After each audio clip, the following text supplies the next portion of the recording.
I'm going to let you in on a little secret. I'm not always familiar with these games before I start playing them for the show. Yeah, I know you're shocked. It's just due to scheduling. Sometimes I have to get a game in and go, okay, this one I'll check out when I reach that point in Famidaily. That's a really long-winded way to say I had never played a Dragon Unit until I started recording. The reason I'm mentioning that is because I was pretty sure I was playing the game wrong. Well, I wasn't. The gameplay really is this bad. But there is one special feature in Dragon Unit that helps mitigate some of this. The story of Dragon Unit is that a princess has been kidnapped. And that's it. This game started out as an amazingly obscure arcade beat-em-up. It plays in the belt-scrolling style and has just a mountain of weapons that it throws at you. And when they brought it to the Famicom, they changed everything. You're now stuck in a single lane, making this a side-scrolling affair. The B button attacks, the A button jumps, and hitting down crouches and raises your shield. The shield reduces, but doesn't eliminate the damage that you take. The red bar on the left is your health, and it's the blue bar that's really important. That's your experience. Every time you defeat a major enemy, that bar increases slightly.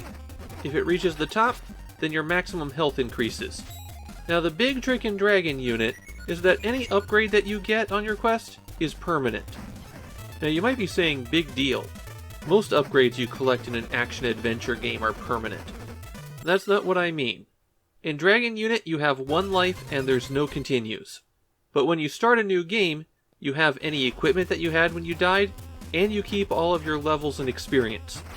So you basically repeat the game over and over again, getting a bit stronger every time until you can finally clear it. Besides the health, there's weapon pickups.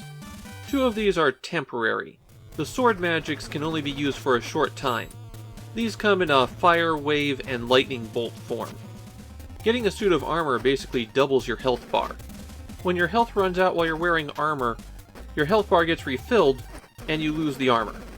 There's also 2 weapons besides your sword that you can collect. Throwing daggers have range, but are weak, while the mace does many hits, but also damages you while you use it. If you see a fairy fly down, jump up and touch it to recover your health. While occasionally you will have to deal with small enemies that come out in a swarm, 90% of what you'll be doing in Dragon Unit is taking on a powerful enemy in a one-on-one bout. You only have the sword to start with, but as you collect additional weapons, you can hit start to cycle through them.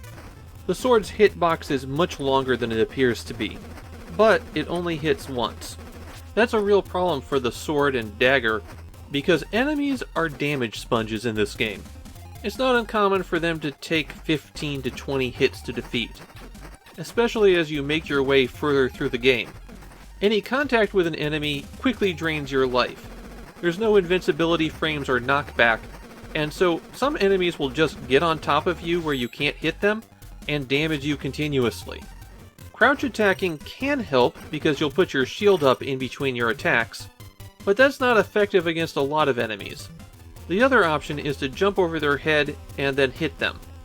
The problem there is that enemies are almost as fast as you, and attack animations are slow, so it helps to have a lot of room to pull off this strategy, and against the giant enemies it really doesn't work. The mace can knock enemies back, and that winds up making it the best weapon to use once you get it. The damage you take from attacking with it is negligible compared to the damage that you'll take from the enemies. One more useful combat trick to be aware of is that for enemies with projectiles, they emerge well past their body, so it's possible to get in between where their projectiles appear and where the enemy is. The downside of doing this is that if the enemy walks forward, you just take continuous damage, but you are going to take damage from the projectiles anyways. If you manage to clear the first 3 stages, then you reach the enemy castle and you're presented with a choice. There are 5 levels to the enemy fortress, and you can pick any of them that you like. If you pick the middle one, you go straight to the final boss. And if you didn't go through the other 4 first, you'll die instantly. Completing the other 4 will get you equipment that you need to use to survive. A special sword that does massive damage and is the only thing that hurts the final boss. A shield that will protect you from his attacks. a crystal ball that will prevent him from resurrecting, and armor that you have to be wearing to make him appear at all. The armor follows the regular armor rules as well, so if you're wearing it and run out of health, then the armor goes away. There is a cheat code if you don't want to have to play this game over and over again and slowly build up. Alternate pressing left twice and A twice. Do this for a while on the title screen and you'll eventually get a debug menu where you can set all of your character's parameters. Dragon Unit's a pretty bad game, and from what I can tell, it's also a very forgotten one. It's another game that made no impact because it was so terrible. And it's not any one single thing wrong with it. Everything is wrong with it. The combat's just miserable to play between the damage sponge enemies, your slow, weak attacks, how fast the enemies move, the continuous damage, and the game punishes you heavily for failure by making you replay the entire game. It's an absolutely miserable game to play.